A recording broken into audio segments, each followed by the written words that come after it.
ஆடி sale தள்ளுபடி up to 50%. Chennai சில்க்ஸின் ஆஹா ஓஹோ ஆடி sale. ஆச்சி கொழுக்கட்டை மாவு வந்தாச்சு. ஆச்சி கொழுக்கட்டை மாவிற்கு கொழுக்கட்டை அச்சை கேட்டு வாங்குங்கள். நலம் காக்கும் ஸ்டாலின், உங்கள் குடும்பத்தின் நலன் அரசின் பொறுப்பு. கட்டணமில்லா மருத்துவ சேவைகள்.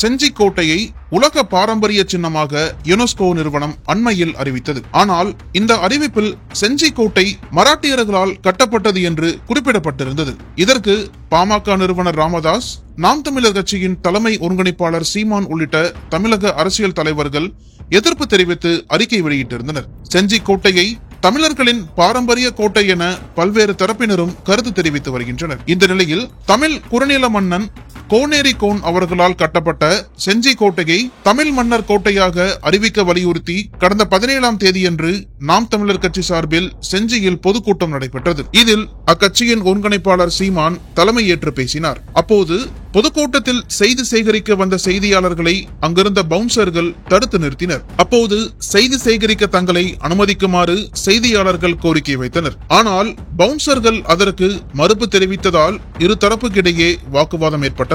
இந்நிலையில் மேடையில் பேசிக் கொண்டிருந்த சீமான் இதனை பார்த்ததும் ஆவேசமடைந்தார். பின்னர் தனது உரையை பாதியிலேயே நிறுத்திவிட்டு திடீரென மேடையில் இருந்து ஆக்ரோஷமாக கீழே இறங்கி வந்தார். பின்னர் வாக்குவாதம் நடந்த இடத்திற்கு சென்ற சீமான் அங்கிருந்த ஒருவரை சரமாரியாக தாக்கினார். அப்போது சீமானை அவரது கட்சியினர் தடுத்து நிறுத்தி அங்கிருந்து அழைத்துச் சென்றனர். நாம் தமிழர் கட்சியின் தலைமை ஒருங்கிணைப்பாளராக இருக்கும் சீமான் பொதுக்கூட்டத்தில் ஒருவரை சரமாரியாக தாக்கும் வீடியோ காட்சியில் வெளியாகி காட்டுத்தீ போல் பரவி வருகிறது.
நக்கீரன் டிவிக்கு சப்ஸ்கிரைப் செய்யுங்கள். உங்கள் ஆதரவே எங்கள் பலம். ஆசிரியர்களுக்கு நண்பனாகவும் மாணவர்களுக்கு ஆசானாகவும் திகழும் தேர்வு வழிகாட்டி. ஒவ்வொரு பாடத்திற்கும் அனுபவமிக்க ஆசிரியர்களின் துல்லியமான தெளிவான விடைகள். CNC இருக்கு, தேர்வு பயம் எதற்கு? இது தீரன் பப்ளிஷிங் ஹவுஸ் விற்பனை வெளியீடு.